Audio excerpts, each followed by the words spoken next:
Senhoras e senhores, boa noite. Para vocês que nos acompanham, este é o nosso Universidade Comunidade, um programa produzido numa parceria entre a Universidade Federal de São Carlos, Campus Araras, e a Câmara Municipal de Araras, no estado de São Paulo.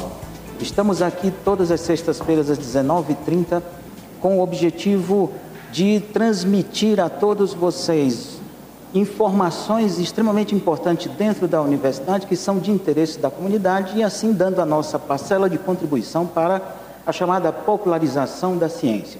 É um prazer estar aqui novamente. Nós estamos todas as sextas-feiras pelo NET, canal 4, e podemos ser vistos também pelo YouTube. E temos também uma página no Facebook, onde vocês podem participar, interagir com todos nós de uma forma responsável, claro, manifestando a sua opinião sobre esse nosso trabalho, um projeto de extensão da Universidade Federal de São Carlos. Hoje nós temos aqui na nossa banca a professora Isabela Talora Bosini. Professora, boa noite. Boa noite a todos, a todas. Hoje eu estou com o objetivo tácito de não errar nenhum nome das pessoas, porque tem sido uma marca registrada minha nos programas. Esse é o nosso programa de número 4. Já estamos aqui pela 4ª vez, hein? Que beleza, ainda não fomos demitidos. Vamos firme. E temos também a professora Renata Sebastiani. Professora, boa noite. Boa noite, professor Josivaldo. Boa noite a todos em casa. E hoje nós receberemos o professor Alexandre Colato, professor do Campus Araras. Eu vou fazer uma curta apresentação do professor, porque depois nós o incluiremos na nossa discussão, só com o objetivo de incluí-lo na nossa discussão. Boa noite, Alexandre, é um prazer recebê-lo aqui. Boa noite, Josivaldo, boa noite, Isabela, Renata, e o prazer é meu. Muito bem. Eu tenho algumas informações aqui para passar rapidamente. Na semana passada nós discutimos sobre capivara com o professor Vlamir José Rocha. Eu passei o programa passado inteiro chamando de José Vlamir, Vlamir José Rocha. E essa semana, na quarta-feira, saiu no Jornal de Piracicaba uma informação de que a Exalc-USP acaba de aprovar R$1 milhão para estudos na área de febre maculosa. Fica aqui da nossa parte, da Universidade Federal de São Carlos, uma torcida para que eles tenham um enorme sucesso nesse grande desafio. Professora Isabela Talora Bosini, suas considerações iniciais, seu destaque da semana. Olá, boa noite. Bom, o meu destaque da semana vai para o dia 21 de setembro, que ocorreu uma caminhada no Rio de Janeiro. É a 7ª caminhada em defesa da liberdade religiosa. E é um assunto que precisa ser debatido, precisa ser melhor discutido, num país que sempre se orgulhou do grande sincretismo religioso que teve, da liberdade de culto, né? Nós estamos cotidianamente vendo situações de afronta às pessoas de outras religiões. Eu peguei alguns dados aqui. Por exemplo, a Secretaria Nacional de Direitos Humanos, ela conseguiu criar ainda esse ano, né, no início do ano, o Comitê da Diversidade Religiosa e pretende ainda criar um Plano Nacional de Combate ao Ódio Religioso. Tamanho o problema que eles estão identificando nessa área, né? E no Rio de Janeiro existe assim uma grande discussão porque os centros de Umbanda e Candomblé têm sido destruídos. Inclusive, uma comissão que eles têm de religiões cristãs estão ajudando a reerguer os centros, tamanha destruição que tem ocorrido. No início do mês também, várias capelas católicas foram queimadas no interior de Minas Gerais e todos os santos que tinham lá dentro foram destruídos. Também é uma questão, não se descobriu até agora o que motivou, quem foi, mas acredita-se que tenha sido por conta dessa questão de ódio religioso. E isso culminou também com um problema que nós vimos numa escola, que um aluno que estava com guias de candomblé foi proibido de entrar na escola. E isso também leva a essas questões de como a escola tem tratado a questão da diversidade religiosa. O ensino religioso ainda está aprovado para as escolas, mas ainda não se tem uma regulamentação de quem é o profissional mais adequado para suministrar uma disciplina como essa. O que deve ser discutido dentro dessa disciplina, se é apontar uma religião ou se dá a possibilidade das pessoas entenderem a diversidade religiosa que existe no nosso país, E aí algumas pessoas também questionam por que as pessoas podem entrar com crucifixo, podem entrar com outros símbolos religiosos e nunca são barradas. E por que nessa questão com as religiões de descendência africana, né? E a gente percebe aqui em Araras, pelo menos eu percebo bastante, em todas as escolas municipais existem figuras, símbolos religiosos mais ligados, acho que à religião cristã. Nós vemos crucifixos, santos espalhados por todas as escolas. E se o ensino ele deve ser laico, né, se dedicar à questão da diversidade, ou você tem de todas as religiões, ou você não tem de nenhum. É assim que eu entendo essa questão. E pensando que a intolerância nunca leva nada a lugar nenhum, né? Nós temos que cultuar aí a paz, a integração entre as pessoas e não essa intolerância, né? Quando nós vemos o que acontece no Oriente Médio, nós achamos aquilo muito distante, a base do que acontece lá a intolerância religiosa. E parece que aquilo, obviamente que é muito drástico, né? Mas, guardadas as devidas proporções, nós temos problemas a resolver no Brasil também. Muito bem, professora Renata Sebastiani, seu destaque da semana. Antes de fazer meu destaque, gostaria de complementar o que a professora Isabela falou. Na minha opinião, cabe às famílias conduzirem os seus filhos na religião ou na seita que achem adequado, né? E se querem que seus filhos sejam respeitados na escola, tem que se ensinar que seus filhos respeitem os filhos dos outros, né? E mais, cabe aos órgãos públicos tentar manter a ordem nesse sentido e favorecer que todos se respeitem, né? O meu destaque da semana é sobre as manifestações positivas que ocorreram nesse último domingo em prol de medidas para diminuir o aquecimento global. Várias cidades, várias capitais ao longo do planeta se mobilizaram: Rio de Janeiro, Sydney, Bogotá. A capital em que a manifestação realmente foi mais expressiva foi Nova York, que nessa última terça-feira sediou a cúpula onde houve discussão sobre o aquecimento global, né? Então, gostaria de deixar aqui registrado que no ano que vem haverão 2 encontros importantíssimos realizados pela ONU em Paris e em Lima, onde será discutido abertamente esse assunto, né? Por que foram feitas manifestações já nesse ano? Para que no ano que vem os países participantes demonstrem vontade política em mudar aspectos do seu regime político, principalmente econômico, para favorecer a diminuição de emissão de gases de efeito estufa. Muito bem. Meu destaque, eu vou aproveitar carona no destaque da professora Renata e vou lembrá-los de que segunda-feira, dia 22 de setembro, foi considerado o Dia Mundial Sem Carro. O Dia Mundial Sem Carro. Vocês perceberam em casa?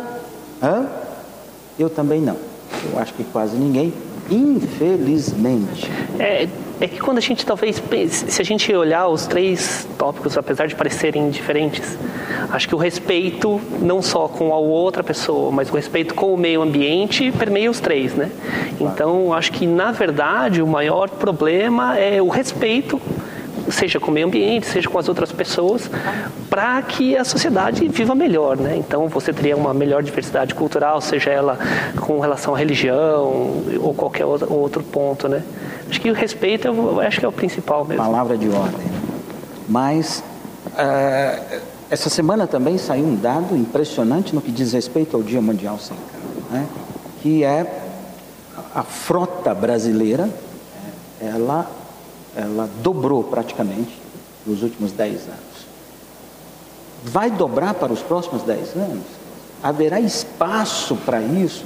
Existem políticas sendo executadas no momento para reverter esse cenário? A estrutura rodoviária do país, a malha, ela cresceu na mesma proporção? É evidente que, né? E tudo isso deve ser de uma preocupação muito grande para todos nós, porque exige uma necessidade política de uma mudança, porque a partir dessa mudança, né, o investimento a ser feito é alto, o tempo é grande e toda e qualquer estruturação é complexa.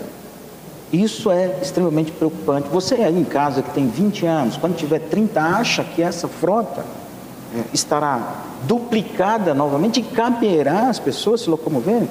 Todas as medidas que são tomadas no sentido do aumento da frota de transporte público, rodoviário não, hidroviário, apesar de tudo, hidroviário, né, ferroviário, metroviário, tudo isso vem a passos de tartaruga no Brasil, né? E não tem como fugir desse propósito. Esse é um caminho, não há como fugir disso, e nós estamos andando de uma forma muito, muito lenta. O prefeito de São Paulo, Fernando Haddad, fez 70 quilômetros de ciclovias. E ele se comprometeu recentemente, pelo menos é um compromisso dele, de que na cidade de São Paulo, a cidade mais importante, a maior cidade do país, a mais importante, que até o final de 2015, portanto, muito breve, ele construirá 400 quilômetros. A ver. Oxalá Deus ajude que ele consiga. Sim, e esse projeto prevê uma interligação, inclusive com o ABC, né, paulista. Eu acho que é uma iniciativa louvável. Vejo que ele sofreu várias críticas. Infundadas. Nós temos, por exemplo, a Holanda, por exemplo, que é um país que é considerado com um grande nível, né, de desenvolvimento humano, e a Holanda investiu nas ciclovias por conta não só de questões culturais, mas por necessidade mesmo, né? Pelo tamanho do local, o espaço e essa questão do uso das bicicletas, né? E também cabe uma questão, né? Araras, que é uma cidade plana, né? A gente tem alguma iniciativa nesse sentido? Fica aí a dica, de repente, para os nossos vereadores, claro. Né? Implementar essa questão das ciclovias aqui. Eu acho que em Araras seria muito bem-vindo. No caso de São Paulo, eu acho importante ter, mas eu acho que o projeto começou errado lá atrás. Então, se você pensar, por exemplo, na expansão do metrô, não é um metrô que nem numa cidade como Londres, como Nova York, que o metrô te leva para qualquer lugar. Paris, na verdade, você pega o metrô, mas em São Paulo você tem a integração ônibus-metrô. Então, você, em geral, para no metrô para ter que pegar um ônibus. Então, você volta a congestionar as ruas, porque você tem que ter uma quantidade muito maior de ônibus para poder atender a demanda das pessoas que saem do metrô, porque dificilmente você conhece, assim, minha família é de São Paulo, e dificilmente você conhece uma pessoa que sai de casa, entra no metrô e desce do metrô para trabalhar. Em geral, ela tem que pegar um ônibus, tem que pegar um outro tipo de transporte. Baixa integração. Então, acho que a ideia como foi inicialmente pensado, com essa coisa de integração com os ônibus, né, com outros transportes coletivos, deveria ser repensada, né? Deveriam ter colocados lugares, por exemplo, para as bicicletas. Eu vi uma reportagem que no Japão eles têm uma garagem subterrânea, você estaciona a bicicleta entra automaticamente na garagem.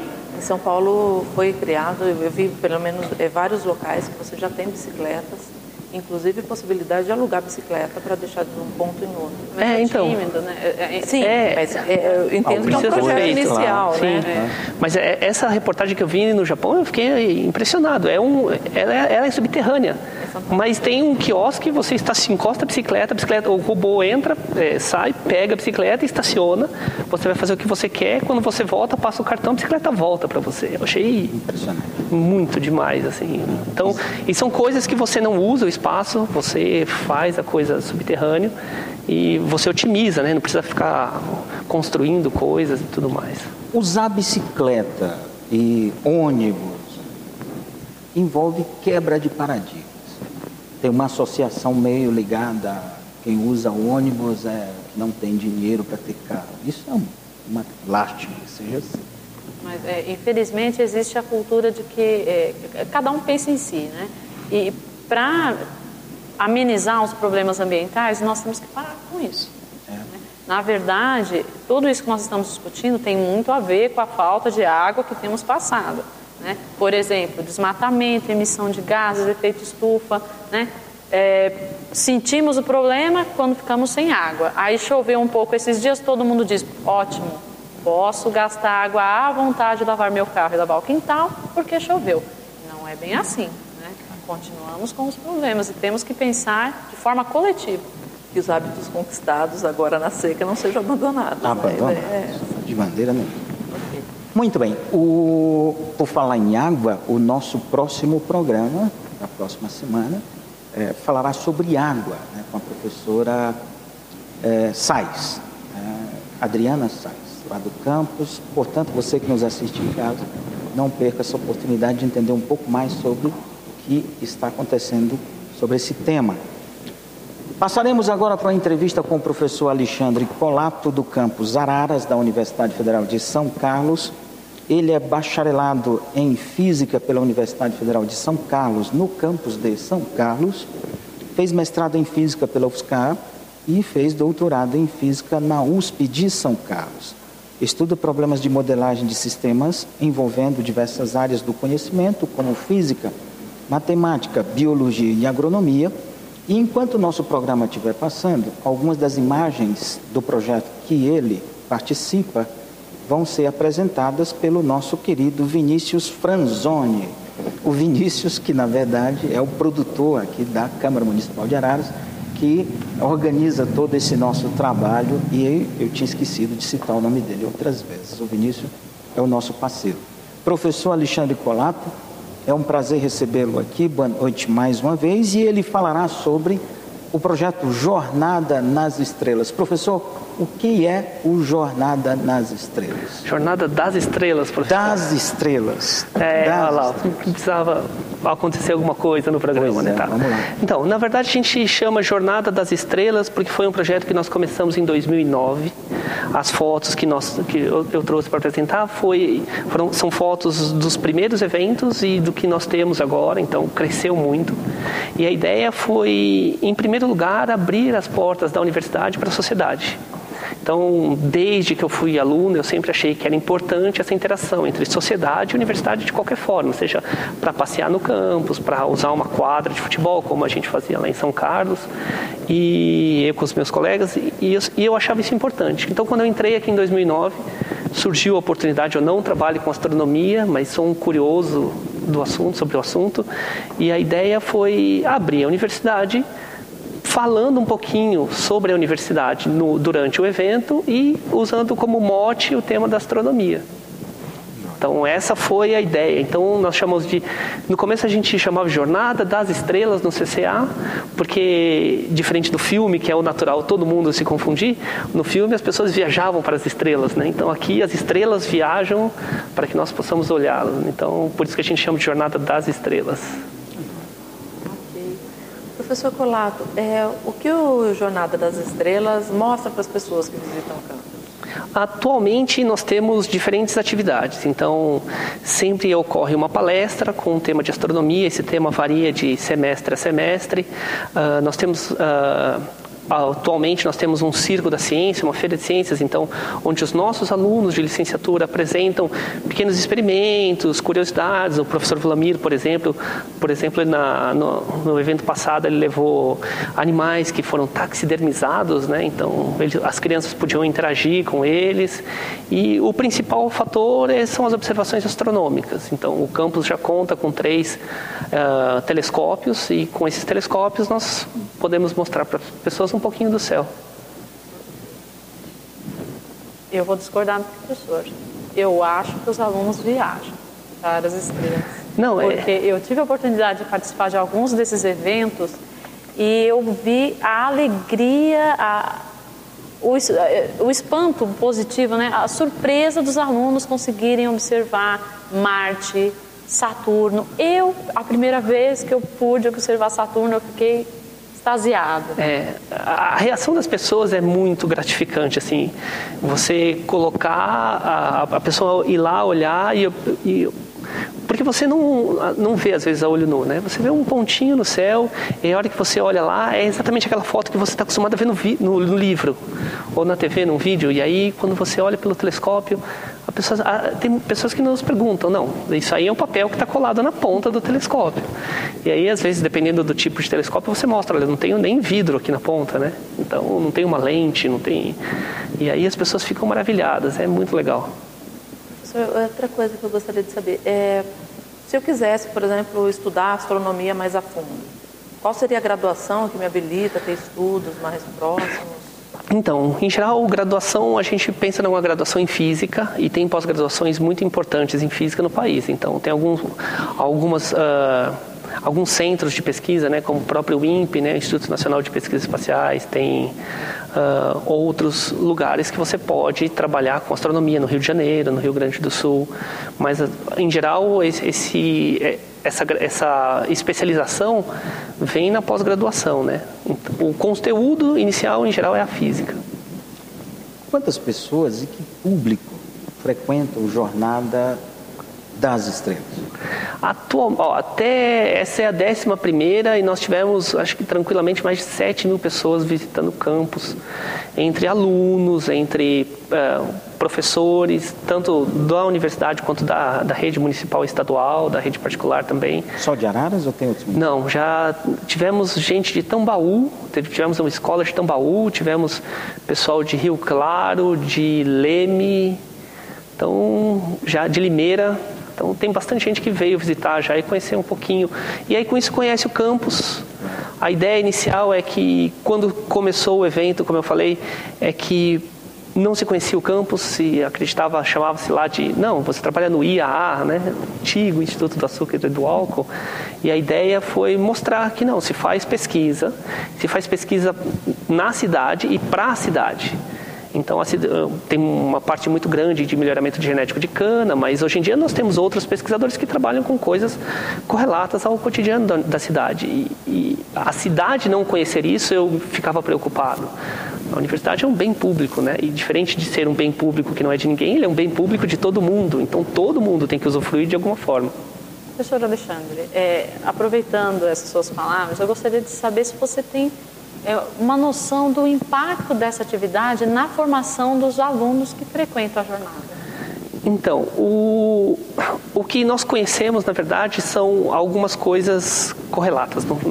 Nós não temos um dado ou alguma coisa a respeito disso, mas conhecemos alguns alunos, principalmente alunos de 5º ano, que estão estudando um pouquinho de astronomia, participam da OBA, da Olimpíada Brasileira de Astronomia, e têm muito interesse, que quando os nossos alunos vão pelo PIBID nas escolas, eles trazem a devolutiva de como foi esse evento na escola.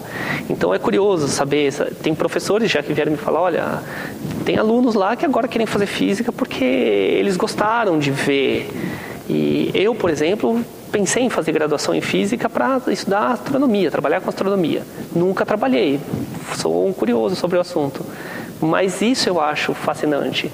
É você poder perceber que você está num mundo que, quando você olha para a imensidão afora, você é um cara pequenininho. E aí você, talvez, as pessoas precisam ver para começar a respeitar mais, né?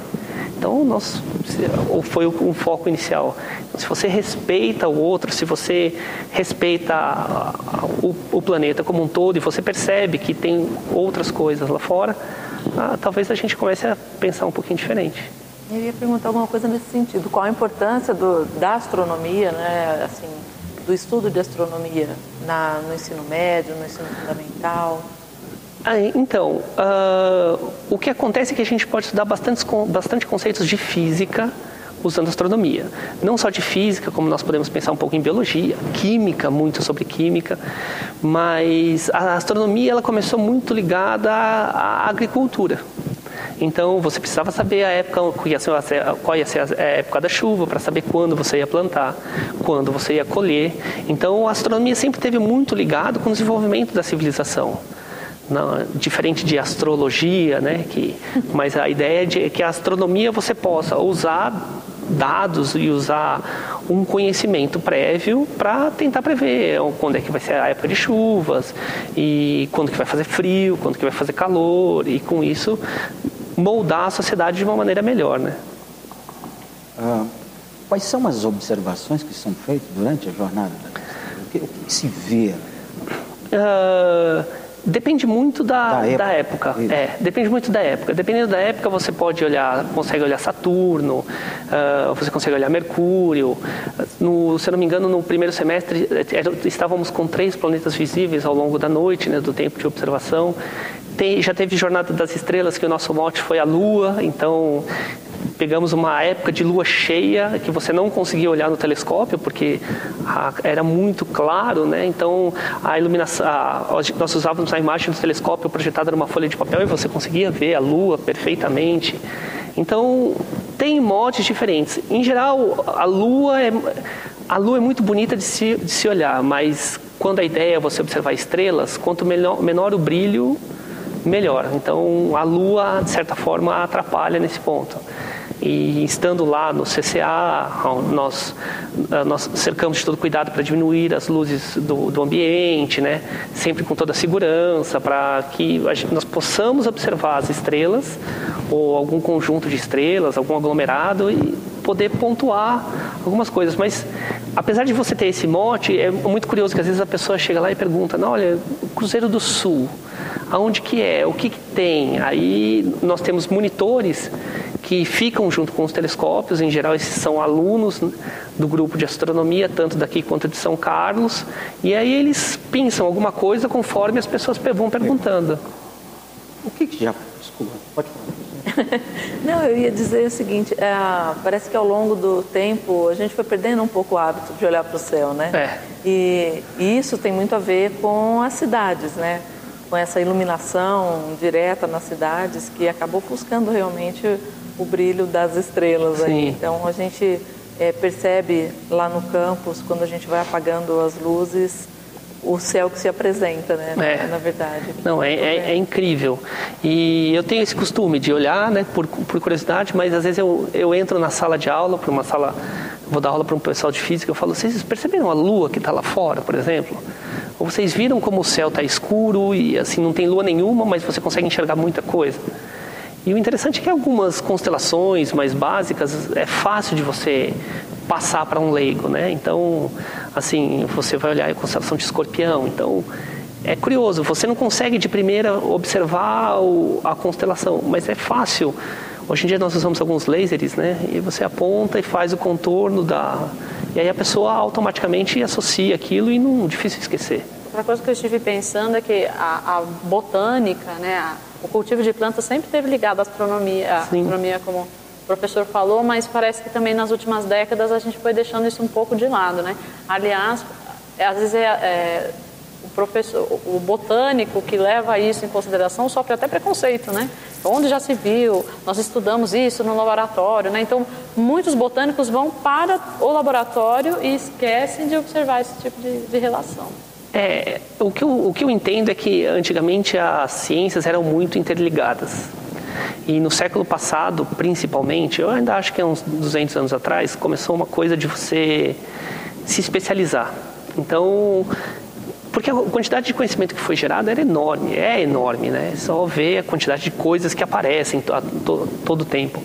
Então, você não conseguia ter uma visão sobre tudo. E aí as pessoas foram se especializando, só que hoje em dia é o contrário. A gente tem algumas coisas, por exemplo, na minha formação, eu sou físico, eu trabalho com agronomia, eu trabalho com biologia, e a ideia é usar de ferramentas diferentes para fazer com que essas áreas que não parecem ter nenhuma conexão conversem um assunto comum. Acho que isso é importante. Esse fenômeno, na verdade, vem acontecendo em diversas áreas, né? Acho que, de um modo geral, diversos segmentos da ciência pelo mundo afora, eles sofreram esse processo. Sei lá quantos anos, 100, 200, eram mais concatenados. E depois eles foram tomando seus caminhos separadamente. E agora está se entendendo que as coisas precisam conversarem mais, né? Precisam se aproximar muito mais. Tem algum fenômeno no decorrer desses anos todos, instigante que aconteceu nesse trabalho? O que vocês viram de mais interessante nesse período? A gente... É engraçado que muitas pessoas falam, nossa, uma estrela cadente, né? Na verdade, o que é uma estrela cadente? Aí você explica o que é, e o curioso é que como as luzes estão... o lugar que nós fazemos, em geral, está bem apagado, né? Tudo mais calmo. Dificilmente podem olhar nas fotos que eu trouxe, algumas foram tiradas com flash, mas em geral não tem. Então, quando a gente vai para um ambiente muito escuro, para não incomodar a pessoa, fala, nós vamos bater uma foto com flash, por favor, fechem os olhos, só para não incomodar. Então, fica fácil. Então, esses eventos, né? No semestre passado, teve uma que deixou uma marca muito boa no céu, assim, e tinham vários professores que estavam acompanhando o evento, todos ficaram maravilhados, né? Olha, uma estrela cadente, né? E, na verdade, é um objeto, né, que queimou o céu, e aí, por queimar o céu, ele brilha e a gente vê o rastro dele. Entendi. Quando é o próximo evento? O evento acontece dia 1, 2 e 3, sempre começando às 19, né? Porque nós observamos o céu noturno, e aí, então, nós começamos às 19 e vamos até umas 21h45, com palestras, com o Circo da Ciência e com as observações. Só quando tem, por exemplo, quando o tempo não está favorável, está chovendo, então nós não temos a observação astronômica. Mas nós deixamos os telescópios, explicamos o funcionamento e fazemos algumas brincadeiras com as crianças, né? Então, colocamos um papel, por exemplo, do outro prédio e as crianças conseguem não enxergar, olham e não percebem que tem um papel do outro lado e, olhando pelo telescópio, percebem que aquilo é ampliado ao lerem o que está escrito. E ainda dá tempo das pessoas se inscreverem? Dá. As pessoas não precisam se inscrever. Quem quiser ir lá e visitar, é só ir ao campus. As escolas precisam se inscrever porque são grupos maiores, de 20, 30. Tem escolas que tem uma escola que reservou 120 lugares numa noite. Então, como é um número muito maior de pessoas, né? Então, nós pedimos para fazer a inscrição no site do CCA. Tem um endereço, só entrar na página principal do CCA.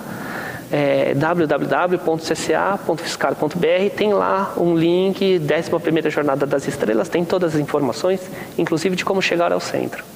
Muito bem. Estão todos convidados para participar de mais uma Jornada das Estrelas. É um prazer recebê-los lá no nosso campus, todos nós da administração e os organizadores. Parabéns pelo evento. Certamente o nosso campus tem um orgulho muito grande de ter esse tipo de atividade que interage tão bem com o município e com a região. Muito obrigado, professor Colato, pela sua entrevista, é um prazer. Muito obrigado, eu que agradeço. Professora Isabela, prazer novamente você aqui conosco. Obrigada, desculpa ter te cortado uma vez na hora que você estava falando. Professora Renata, foi um prazer. O mesmo, muito obrigada, boa noite a todos. Muito bem, está combinado, na próxima sexta-feira estaremos aqui para mais um Universidade e Comunidade. Tchau!